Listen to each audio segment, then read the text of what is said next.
MPSC 001 इकाई 2.3 के अंतर्गत हम लोग भारतीय विदेश नीति के अध्ययन के उपागम के अंतर्गत अंतर्निर्भरता, जिसे हम परस्पर निर्भरता भी कहते हैं, तो अंतर्निर्भरता तथा जटिल अंतर्निर्भरता पर विचार, इस उपागम के संदर्भ में हम लोग अभी बात करते हैं। एक प्रचलित मान्यता है कि भारत के घरेलू कारक जो होते हैं वह विदेश नीति की प्राथमिकताओं को तय करते हैं। दोनों के बीच संबंध है, घरेलू महत्व की चीज और विदेश नीति के संदर्भ में एक संबंध है दोनों के बीच, और राजनीतिक सैनिक सुरक्षा से संबंधित सोच भी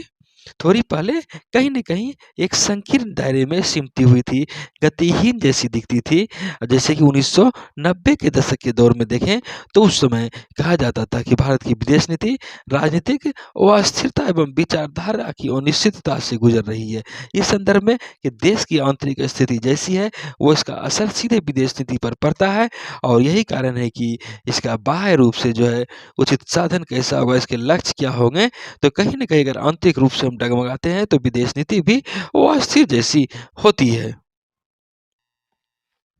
हालाँकि हम यह भी देखते हैं कि यह लगातार हमेशा महसूस किया जाता रहा कि अंतर्राष्ट्रीय व्यवस्था सिर्फ़ एक दूसरे देश से ही संबंधित नहीं है। यह सिर्फ़ अंतर्राज्य व्यवस्था ही नहीं है, बल्कि इससे कई मायने में काफ़ी अधिक व्यापक है अंतर्राष्ट्रीय व्यवस्था। इसमें कई प्रकार के राज्य तो आते ही हैं, गैर राज्य भी आ जाते हैं और पराराज्य आते हैं। इसके संदर्भ में जो पात्र इससे जुड़े हुए होते हैं, वे भी यहाँ पर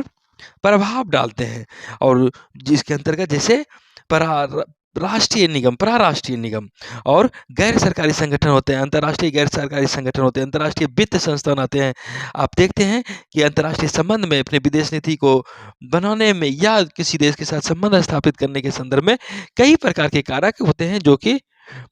वहाँ पर प्रभाव डालते हैं, आपकी नीति को प्रभावित करते हैं। वे एक तरह से कहीं न कहीं पराराज्य के रूप में होते हैं, और या सामाजिक पात्र के रूप में हो सकते हैं, गैर सरकारी पात्र के रूप में हो सकते हैं, और इन सबों के साथ-साथ सबसे बड़ी बात है कि घरेलू और अंतर्राष्ट्रीय दोनों स्तर पर भी ये प्रभाव डालते हैं। इस संदर्भ में आप देख सकते हैं कि जैसे कि IMF है, वित्त संस्थान है, वर्ल्ड बैंक है, संयुक्त राष्ट्र संघ है, तो ये सभी अंतर्राष्ट्रीय संबंध में बड़ी ही अंतर्निर्भरता रूप से, परस्पर निर्भरता के रूप से जुड़े हुए हैं, दिखते हैं, होते हैं, अपनी प्रासंगिकता भी यहाँ पर साबित करते हैं। हालाँकि आज की तारीख में वर्तमान परिस्थिति के संदर्भ में देखें तो सुरक्षा का दायरा काफ़ी बदल गया है, काफ़ी व्यापक हो गया। आज यह कह सकते हैं कि सुरक्षा किसी भी देश के लिए सिर्फ़ सैनिक पहलू के रूप में ही नहीं देखा जा सकता। सिर्फ़ राजनीतिक सुरक्षा ही इसका एकमात्र पहलू नहीं हो सकता। अगर हम राजनीतिक और सैनिक सुरक्षा तक ही इसे रख कर देखते हैं तो यह कहीं न कहीं एक संकीर्ण परिभाषा होगी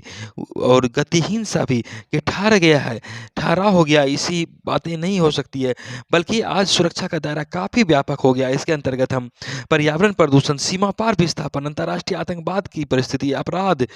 गैर कानूनी तरीके से पूंजी का हस्तांतरण, दक्षिणी देशों में बढ़ती गरीबी, उत्तर एवं दक्षिण देशों के बीच बढ़ती आमदनी का अंतर, अमीर देश और गरीब देश के बीच की बढ़ती खाई, पर्यावरण संकट, आर्थिक संकट, सामाजिक सुरक्षा जैसी बातें, संप्रभुता की बातें, डिजिटल संप्रभुता जैसी बातें, आज अनेक ऐसे कारक हैं जो देश को एक दूसरे पर परस्पर निर्भरता हो करने के लिए विवश कर रहे हैं। आज ऐसी शक्तियों से महाशक्तियाँ भी जूझ रही है, और समस्त विश्व की चुनौती का सामना सभी देशों को करना पड़ रहा है। ऐसा नहीं है कि आज सिर्फ़ एक ही देश इसके शिकार हो रहे हैं, और यह अंतर्निर्भरता बहुध्रुवीय है,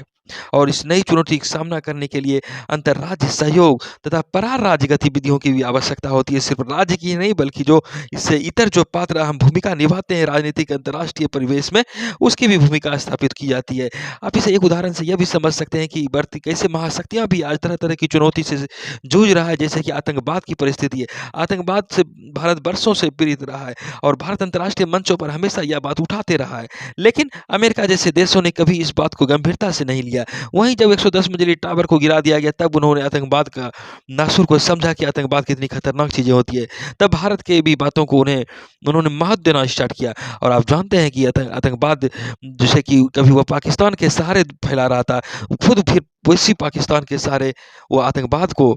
समाप्त करना चाहा, पाकिस्तान पर भी इसके लिए दबाव बनाने लगा। तो कहने का मतलब है कि आप देखते हैं कि आज कोई देश सिर्फ़ किसी कोई तरह की समस्या है, तो वह सिर्फ़ देश विशेष तक के लिए ही सीमित रहकर नहीं देखा जाता है, बल्कि यह परस्पर निर्भरता की स्थिति हो जाती है। यह दायरा काफ़ी बढ़ते जाता है, जैसे कि आपने कोरोना काल में एक उदाहरण देखा कि कोरोना चीन से फैला, लेकिन पूरी दुनिया में फैल गया। और ऐसी बात नहीं है कि इसके शिकार सिर्फ़ एक ही देश हुए और इसके देश कई देश इसके शिकार हुए, दुनिया इसके शिकार हुए, बल्कि हर देश इससे प्रभावित हुए।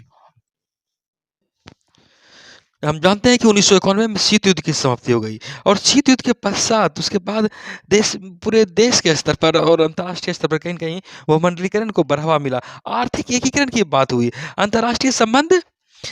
अंतर्निर्भर हो गए लोग। जब वैश्विक गाँव में पूरा देश संसार तब्दील हो गया, तो कहीं न कहीं एक-दूसरे देशों के साथ संबंध अंतर संबंध ज़्यादा निर्भर हो गए, उस पर बढ़ गए, मजबूत हो गए और प्रगाढ़ हो गए, निर्भरता बढ़ी, बाज़ार खुला, आना-जाना ज़्यादा हुआ। बाज़ार कंपनियों के लिए खुला, क लोगों के लिए मार्केट खुला, पूँजीवादी विकास हुआ, लोगों के लिए अपनी क्षमता के अनुसार वो विकास किया। वहीं हम यह भी देखते हैं कि पश्चिम के विकसित देश और दक्षिण के जो विकासशील देश थे, दोनों के बीच जो एक खाई थी और यहाँ पर सामाजिक एवं आर्थिक जो खाई थी, जो विशिष्ट वर्ग एवं गरीबों की विशाल जनसंख्या के बीच बढ़ता हुआ जो अंतर था और विकासशील देशों में एक तरह का जो जनसंख्या विस्फोट जैसी स्थिति थी, तो वह सब भी कहीं न कहीं सबको प्रभावित किया। विश्वव्यापी पर्यावरण प्रदूषण जैसे समस्याओं पर यथार्थवादी विचार नहीं करते हैं, लेकिन इस समस्याओं के कारण यथार्थवादी द्वारा भी प्रतिवादी सुरक्षा से संबंधित दृष्टिकोण का कहीं न कहीं पतन हो रहा है और यह पुराना भी पड़ रहा है। आर्थिक वैश्वीकरण के युग में अंतर्निर्भरता बढ़ी, बहुत अधिक बढ़ी और इसके साथ-साथ जो पराराष्ट्रीय आर्थिक प्रक्रिया थी, इसकी भी ज़्यादा व्यापकता बढ़ी, इसकी उपस्थिति बढ़ी, इसका महत्व बढ़ा, इसकी प्रासंगिकता बढ़ती दिखती है। पराराष्ट्रीय निकाय के रूप में क्या हुआ? तो पराराष्ट्रीय निकाय के तहत हम लोग विश्व मुद्रा कोष को रख सकते हैं, विश्व बैंक को रख सकते हैं, G7 के देश रख सकते हैं, विश्व व्यापार संगठन को रख सकते हैं। तो कहने का मतलब कि जो वित्त का विस्तार करते हैं, जो आपको ऋण देते हैं देश के राष्ट्रीय स्तर पर, जो आप जिससे ऋण लेते हैं और कहीं न कहीं या विकसित देशों के संदर्भ में भी हम कह सकते हैं कि विकसित देशों का बाज़ार उसके बाद खुला, अंतर्राष्ट्रीय वैश्वीकरण के बाद और यह बाज़ार खुला, एक तरह से बाज़ार खुला और औद्योगिक देश विशेष करके अमेरिका का ज़्यादा हस्तक्षेप, ज़्यादा वर्चस्व डब्ल्यूटीओ जैसे संगठनों में भी रहता है, विश्व व्यापार संगठन में और इसके माध्यम से वे देशों पर दबाव डालते हैं। औद्योगिक सेवा या आर्थिक क्षेत्र को विश्व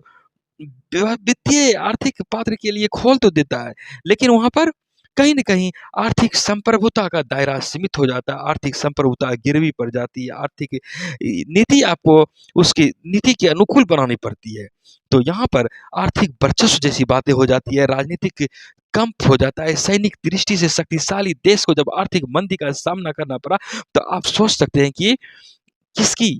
ज़्यादा चली और ज़्यादा वर्चस्वकारी स्थिति में कौन रह सकता है और यही कारण रहा कि 1990 के दशक में तो कई देशों का पतन भी हो गया। हालाँकि हम भारतीय विदेश नीति के संदर्भ में कहें तो ये 1990 के बाद भी पहले की तरह यह उभरती चली गई, विकसित होती चली गई, अपनी शक्ति को निरंतर बढ़ाती चली गई। अंतर्राष्ट्रीय आर्थिक संस्थागत ढाँचों में यह चली, उसके अनुकूल तो चली लेकिन फँसी नहीं, फँसी लेकिन इन सब के बावजूद उनकी नीति तो हम हमें प्रभावित की ही, लेकिन वर्तमान में भी ऐसी बातें आप सुनते होंगे, कहा जाता है कि 1991 में यदि मनमोहन सिंह ने उदारीकरण की नीति नहीं अपनाई रही होती, तो कहीं अभी ज़्यादा विपन्नता होती, ज़्यादा संकट आर्थिक संकट देश को होता। तो यहाँ पर कहीं न कहीं भारत को उसके अनुकूल अंतर्राष्ट्रीय व्यापार संगठन, विश्व मुद्रा कोष, विश्व बैंक, G7 देश की नीति के अनुकूल कहीं न कहीं अपने देश की आर्थिक नीति को खोलना पड़ा, बनाना पड़ा और इस तरह से कहीं न कहीं विश्व के शक्तिशाली देश हावी हुए, प्रभावी हुए। हालाँकि अगर हम ये बात करते हैं कि विश्व अर्थव्यवस्था में भारत का क्या स्थान रहेगा, तो क्या भारत महाशक्ति बन सकता है? तो भू अर्थशास्त्र आज ज़्यादा हावी है, भू राजनीतिक परिस्थिति अभी कम हो गई है, गौण हो गई है। इस पर भू अर्थशास्त्र ही हावी हो गई है और राष्ट्रीय सुरक्षा, नागरिकों की समृद्धि, रहन-सहन के स्तर से जुड़ी हुई तो होती है। लेकिन जब हम शक्तिशाली देशों की बात करते हैं, तो विशेष करके शंका तब होती है जब प्रति व्यक्ति की आय के मामले में देखें, तो पिछले साल जैसे कि कहा गया कि 190 देशों का जब डाटा देखा गया, तो उसमें भारत की स्थिति 122वें स्थान पर है। हालाँकि जनसंख्या इतनी विशाल है कि जीडीपी 6% साढ़े 6% रहने के बावजूद भी लगता है कि आर्थिक स्थिति काफ़ी विपन्न है। और लेकिन सुखद स्थिति यह है कि आज भी अमेरिका, चीन, जापान, जर्मनी वैश्विक स्तर पर 4 बड़े राष्ट्र के बाद भारत विश्व की 5वीं बड़ी अर्थव्यवस्था है और ऐसी संभावना जताई जा रही है कि 2029 तक भारत विश्व की तीसरी सबसे बड़ी अर्थव्यवस्था होगी। तो यह अर्थव्यवस्था का मजबूत होना, आर्थिक समृद्धि होना कहीं न कहीं हमें राजनीतिक रूप से, सैनिक रूप से हर एक दृष्टि से समृद्ध बनाएगी, शक्तिशाली बनाएगी और वैश्विक स्तर पर भारत की स्थिति को कहीं न कहीं मजबूत करेगी। अंतर्निर्भरता, परस्पर निर्भर यदि हम आज तक से शक्तिशाली देशों के साथ हो भी रहे हैं, अन्य राष्ट्रों के साथ हो भी रहे हैं, तो कहीं न कहीं यह आवश्यक है, समय की आवश्यकता है, समय की ज़रूरत के साथ-साथ भारत का भविष्य भी कमज़ोर नहीं दिखता है। कहीं न कहीं ये निरंतर गतिशील अवस्था में ही हमें दिखती है। हालाँकि इस संदर्भ में यथार्थवादी ढांचा यह भी कहता है कि भारत को बड़ी शक्तियों से मुक्त होने की प्रयास करनी चाहिए। उसके गिरफ्त में नहीं आना चाहिए, उसकी नीति को वरीयता नहीं देना चाहिए और इस अंतर्निर्भर विश्व में महाशक्तियाँ भी हमेशा आपको निर्णायक ढंग से प्रभावित नहीं कर सकती है और ऐसा भी कहा जाता है कि अभी एकमात्र महाशक्ति के रूप में अमेरिका है। और अगर इसके पूर्व की बात करें, शीत युद्ध के दौरान की बात करें, तो वहाँ भी इंग्लैंड, फ्रांस, जर्मनी, जापान जैसी शक्तियों का प्रभाव कम दिखा। अमेरिका जैसी देशों ने ज़्यादा प्रभावित किया और आज हम जटिल अंतर्निर्भर विश्व की बात करें, तो यहाँ पर भी अंतर्राष्ट्रीय व्यवस्था के अंतर्गत निरंतर इसका विस्तार हुआ, बहुध्रुवीयता विश्व की बात तो हुई, लेकिन इन सबों के साथ-साथ कहीं न कहीं अमेरिका का आज वर्चस्व हस्तक्षेप है। यद्यपि कि हम चीन की शक्तियों को कम नहीं आँक सकते, सभी रूस की शक्तियों को कम नहीं आँक सकते। इन सब के बावजूद, इन शक्तियों के सामंजस्य के उदय के बावजूद हम यह कह सकते हैं कि विश्व की वैश्विक शक्ति की जब बात होती है, तो इसमें भारत भी आज उभरती हुई शक्ति, स्थापित होती हुई शक्ति के रूप में दिखता है और यहाँ पर भारत को भी अपने तमाम अवसर को विवेकपूर्ण तरीके से लुभाना चाहिए, लाभ इससे लेना चाहिए। हालाँकि हम ये देखते हैं कि अभी वर्तमान संदर्भ में ही हम कह सकते हैं कि अगर मोदी की सरकार है, मोदी की विदेश नीति के संदर्भ में कि वो अपने आर्थिक लक्ष्य को, अपनी विदेश नीति को ढाल एक दिया है, पूर्व की नीति को आगे बढ़ाया है और जिस तरह की बदलते दौर के साथ न केवल हम आज अमेरिका पर निर्भर कर रहे हैं, बल्कि ईस्ट की ओर भी देख रहे हैं लोग, ईस्ट वेस्ट की ओर भी देख रहे हैं। इन सबों के साथ-साथ आसियान देश की बात करें, तो वहाँ भी हमारे संबंध अच्छे हैं, उनसे भी व्यापार की बात हो रही है और वर्तमान में G20 देशों की बैठक भारत में की गई। यहाँ पर भी भारत ने अपनी जिस शक्ति सामर्थ्य का प्रदर्शन किया, यह भी काबिल-ए-तारीफ़ रहा। आज रूस और यूक्रेन के युद्ध में पूरी दुनिया उलझी हुई है। भले ही सीधे रूप से नहीं, लेकिन कहीं न कहीं तेल की बात हो या अन्य संसाधन की बात हो, तो उलझी हुई तो अवश्य है, प्रभावित होती हुई तो अवश्य है। इन सब के बावजूद भारत अभी भी अपनी कूटनीतिक क्षमता का लाभ लेते हुए, उससे अभी भी भारत ने अपनी आर्थिक स्थिति को सँभाले हुए है कि ऐसी बातें नहीं है कि हम सीधे रूप से प्रभावित हो रहे हैं। लेकिन अपनी विदेश नीति कहीं न कहीं यथार्थवादी तरीके से, नव यथार्थवादी तरीके से विदेश नीति के नियामकों ने इसे प्रस्तुत करने में, इसे क्रियान्वित करने में सफलता अवश्य पाई है। हम यह भी देखते हैं कि भारत के यथार्थवादियों ने चीन को विश्व संभावित दिनों में बड़ी शक्ति के रूप में देख रहे हैं और महाशक्ति के रूप में इसे उभरते हुए प्रस्तुत कर रहे हैं और सलाह तो यह भी दी जाती है कि भारत को चीन के साथ संबंध अच्छा रखना चाहिए, आर्थिक गठबंधन करके लाभ उठाना चाहिए। व्यावहारिक तरीके से दोनों देशों के बीच यदि कुछ सीमा विवाद ऐसी स्थिति है, तो इसे सुलझाना चाहिए और इस तरह की भौगोलिक निकटता आपको प्राकृतिक तौर पर प्रतिद्वंद्विता के संबंध में उत्पन्न करती है और यहाँ पर विदेश नीति की बात हो या सीमा व्यापार की बात हो, अगर दोनों देशों के बीच संयुक्त उत्पादन व्यवस्था जैसी बातें होती है, परस्पर सौहार्द की बातें होती है, तो यह भू अर्थशास्त्र की दृष्टि से यह ज़्यादा प्राकृतिक होगी, ज़्यादा सही होगी। और हम इस बात को अंतर्राष्ट्रीय परिप्रेक्ष्य में भी रखकर देख सकते हैं कि यदि ऐसा होता है तो अमेरिका भी यहाँ पर सोचेगा कि यह दक्षिण एशिया के रूप में एक बहुत बड़ी शक्ति के रूप में उसे चुनौती मिल सकती है। लेकिन कई एक तरह की बातें होती हैं जो कि अंतर्राष्ट्रीय व्यवस्था में एक अंतर्निर्भर होते हुए भी इतनी जटिल अंतर्निर्भरता के संदर्भ में दिखती है कि जो बात सहजता से हम अनुमान लगा सकते हैं वही सही होती है, वही सही होगी, ऐसी बातें हमेशा नहीं होती है। हालाँकि जिस तरह की क्षेत्रीय स्तर पर भारत अग्रणीय स्थान में है, एक तरह से नेतृत्व करता हुआ प्रतीत होता है, वहीं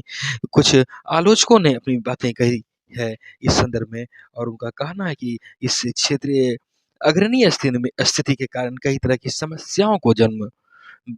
मिलता है, जन्म हुआ है। और विदे इसके स्थान पर वे कहते हैं कि विदेश नीति के संदर्भ में दक्षिण एशिया में आर्थिक सहयोग पर बल देना चाहिए। इस संदर्भ में विशेष करके कि दक्षिण एशिया के जो देश हैं, उसको बराबरी हो, वो आगे आवे, उनके साथ रिश्तों में अच्छा संबंध बने, रिश्तों में संबंध में बदलाव आवे, कटुता नहीं रहे, वैमनस्यता नहीं रहे, प्रेम, शांति, सद्भाव का वातावरण बने। और कहते हैं कि भारत को पाकिस्तान के साथ शांति अभियान शुरू करना चाहिए, विश्वास निर्माण करना चाहिए, परमाणु संबंधी बात हो या पारस्परिक संबंधी कोई भी बात हो, तो इसमें सौहार्दपूर्ण संबंध होने चाहिए, नागरिक समाज का एक-दूसरे के साथ अधिकतम मिलने-जुलने की व्यवस्था होनी चाहिए। इससे दोनों देशों में विशेषकर दक्षिण एशिया में आर्थिक सहयोग बढ़ेगा, इससे सबों को लाभ होगा। और जैसे कि आप जानते हैं कि सार्क है, दक्षिण एशियाई क्षेत्रीय सहयोग संगठन सार्क, वहाँ पर आर्थिक संगठनों की बात होती है। एपेक है, एशिया प्रशांत आर्थिक सम्मेलन की बात होती है, या इस तरह की दक्षिण अमेरिका समान बाजार है, यहाँ पर आर्थिक कूटनीति को से लाभ लेने की बात कही जाती है और भारत को भविष्य में क्षेत्रीय प्रमुखता के रूप में उभरने का मौका मिलेगा। क्षेत्रीय आर्थिक सहयोग दक्षिण एशिया में एक राजनीतिक समुदाय के गठन के एक साधन के रूप में देखा जा रहा है और ऐसी संभावना जताई जा रही है कि लंबे समय से इस क्षेत्र में अन्य बाहरी शक्ति इससे दूर रह सकेंगे और एक जटिल दक्षिण एशिया केंद्रित नीति जब होगी तभी अंतर्राज्य संबंध अस्थायी रूप से बनेगा और कोई भी मुद्दा हो या शांति से इसके समाधान की दिशा में प्रयत्न उठाया जाएगा। और हालाँकि इस संदर्भ में अगर हम देखें तो भारत सरकार की आलोचना भले ही कर दी जाए, लेकिन भारत सरकार ने क्रमशः अपनी नीति को विदेश मंत्रालय ने अपनी नीति को इस हद तक प्रगाढ़ किया है, मजबूत किया है कि आज कश्मीर की समस्या को एक हद तक शांत कर दिया है। अलगाववाद जैसे मुद्दे को शांत कर दिया गया है। सीमा पर आतंकवाद जैसे मुद्दे को शांत कर दिया गया है। बांग्लादेशी घुसपैठिए के मुद्दे को शांत कर दिया है। हालाँकि शरणार्थी की समस्या भी बनी हुई है। श्रीलंका में तमिल समस्या भी पूर्णतः समाधान नहीं हुआ है, तो पूर्णतः समस्या बनी हुई भी नहीं है। तो कहने का मतलब है कुल मिला-जुला कर विदेश नीति के जो कर्णधार हैं, वे भी एक सही राह ही चल रहे हैं। आलोचनाओं के बावजूद, यथार्थवादियों की आलोचना के बावजूद उन्होंने अपनी विदेश नीति के माध्यम से भारत की स्थिति को मजबूत ही किया है और क्षेत्रीय स्तर पर भी ऐसे कोई कार्य नहीं हुए जिससे कि उन्हें लगे कि भारत एक बड़े भाई के रूप में किसी का शोषण कर रहा है, किसी पर दबदबा स्थापित कर रहा है। भारत ने कभी ऐसी भूमिका अपने आप को प्रदर्शित नहीं किया है। हालाँकि हम यह कह सकते हैं कि अंतर्निर्भरता जब बढ़ती है, तो यह कहीं न कहीं एक तरह की व्यावहारिकता होती है और आज के परिवेश में व्यापार एवं आर्थिक सहयोग पर ज़्यादा बल दिया जाता है। इसके परिवर्तन स्पष्ट रूप से दिखते हैं। उदाहरण के तौर पर हम यह देखते हैं कि विदेश नीति में विदेश मंत्रियों का योगदान ज़्यादा रहता है, लेकिन आज आर्थिक नीतियों के बढ़ते दौर में वित्त मंत्री का योगदान ज़्यादा बढ़ जाता है। विदेश मंत्रालय विदेशों में भारतीय दूतावासों का सहूलियत प्रदान करने के लिए मात्र रह गया है और आर्थिक नीति ज़्यादा प्रबल रूप से प्रभावी हुई है। उसी तरह घरेलू क्षेत्रों में भी विदेश नीति का प्रभाव और निगम क्षेत्र की भूमिका ज़्यादा बढ़ती हुई दिखती है। आज आप देखते होंगे कंपनियों का शासन, कंपनियों की नीति एक हद तक सरकार भी मानने के लिए विवश जैसी स्थिति में दिखती है। हालाँकि हम यह नहीं कह सकते हैं कि स्पष्ट रूप से नहीं कह सकते हैं कि युद्ध जैसी नीति में वे कितनी भूमिका अपनाते, किस भूमिका में रहते हैं। लेकिन सरकार, हम यह ज़रूर कह सकते हैं कि सरकार नीति का निर्माण अवश्य करती दिखती है, परंतु कहीं न कहीं निगम का दबाव उस पर काफ़ी रहता है, उसका भी प्रभाव रहता है, वह उसकी भी नीति क्रियान्वित की जाती है। अ, हालाँकि हम यह कह सकते हैं कि यथार्थवादी दृष्टिकोण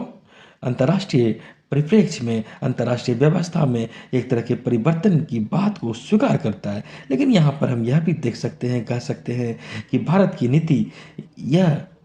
प्रकट हुई है, दिखी है कि वैश्वीकरण की तरफ बढ़ना है, लेकिन ऐसा नहीं कि पूरे बढ़ जाना है।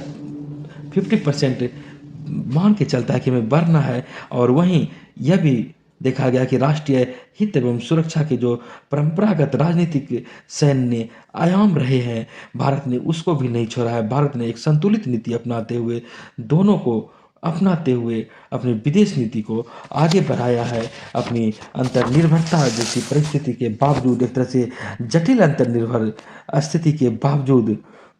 कई देशों के साथ मधुर संबंध के बावजूद भारत ने अपनी पारंपरिक नीति का भी त्याग नहीं किया है। आज भारत इजराइल हो या फिलिस्तीन हो, दोनों को एक ही नज़र से देखता है, दोनों को मत, दोनों को मान्यता देता है। रूस यूक्रेन हो तो वहाँ पर भारत दोनों को मान्यता देता है और दोनों से लाभ लेने की स्थिति में होता है।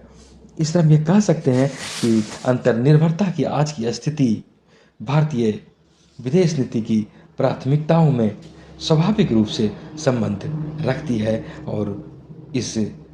दौर में भी भारत ने अपने विदेश नीति को गतिशील बनाकर रखने में कामयाबी हासिल की है।